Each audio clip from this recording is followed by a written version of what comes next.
We're taking you live now to Adelaide, where Foreign Minister Penny Wong is speaking.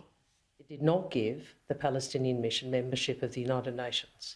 It did not give the Palestinian mission voting rights at the General Assembly. What it did do, consistent with the two-state solution, was to express the General Assembly's aspiration for Palestinian membership of the United Nations, noting that this must be recommended by the UN Security Council, consistent with the UN Charter. It did not indicate the United Nations or Australia recognise a Palestinian state. It did reaffirm the international community's unwavering support for the two-state solution of Israel and Palestine living side by side in peace and security within recognised borders. I want to say this is a clear rejection of the goals and methods of Hamas. A two-state solution, both Israel and Palestine, is the opposite of what Hamas wants. Hamas does not want peace, and it does not want long-term security for the State of Israel. The rejection of Hamas is amongst the reasons why Australia voted for this resolution.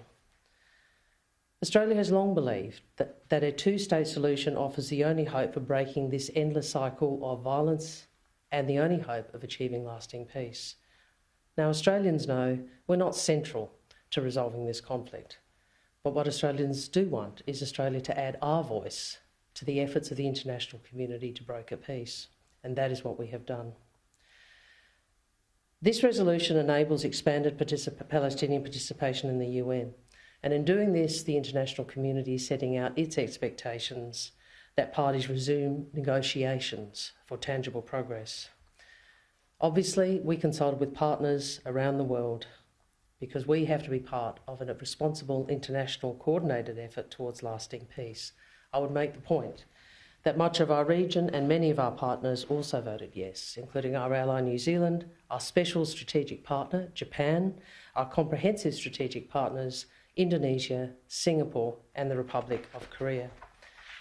Having said that, this isn't the way we would have done things or the resolution Australia would have proposed, but we have to deal with the vote that is before us.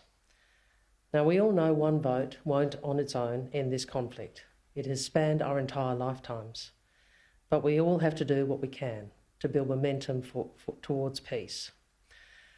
I want to be extremely clear again. This vote is not about whether Australia recognises Palestine.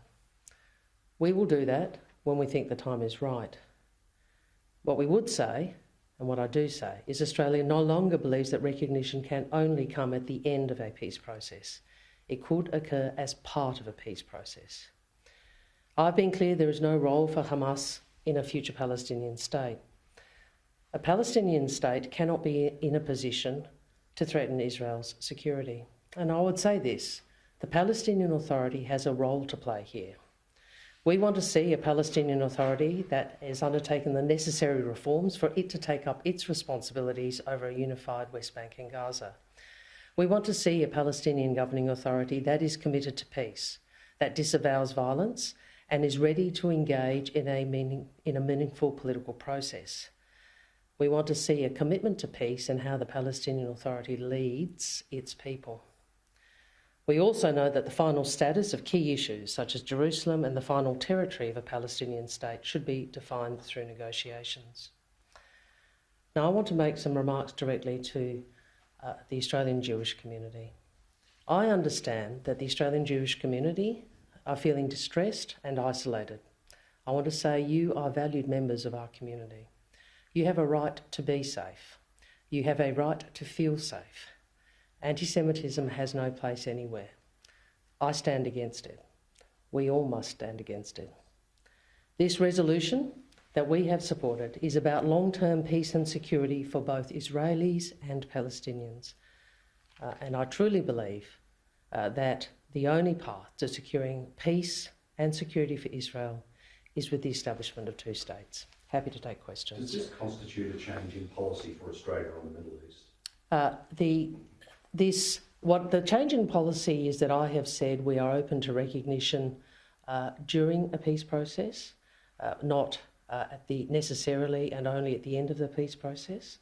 And it is an extension of the position that Australia has had where we have accepted the observer status of Palestine, of the Palestinian mission at the United Nations.